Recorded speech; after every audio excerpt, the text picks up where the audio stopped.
কখনো কি মনে হচ্ছে কিছু একটা ঘটতে চলছে, আবার কোনো কারণ ছাড়াই অস্বস্তি, ভয় বা আশঙ্কা কাজ করছে মনে। তবে পরক্ষণে যদি ঘটে যায় সত্যিই কোনো অপ্রত্যাশিত ঘটনা, তখন অনেকেই ভাবেন তার মন কি আগে থেকেই তা আঁচ করতে পেরেছিল। অনেক মানুষের এই দাবি, বিপদ আসার আগে তারা এক ধরনের অজানা সতর্ক সংকেত অনুভব করেন। কখনো কাছের মানুষের আচরণে পরিবর্তন, কখনো নতুন কোনো জায়গায় অস্বস্তি।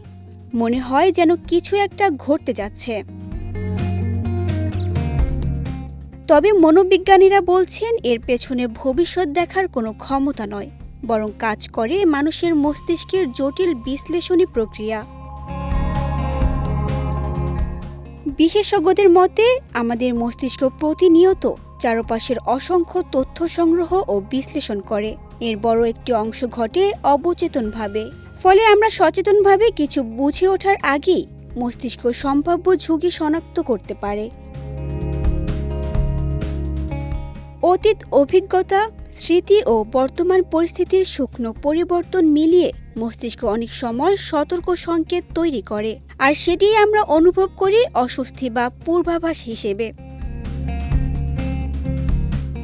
তবে সব অনুভূতি যে সত্যি হবে তা নয়। কনফার্মেশন বায়াসের কারণে মানুষ অনেক সময় মিলে যাওয়া ঘটনাগুলোই বেশি মনে রাখে।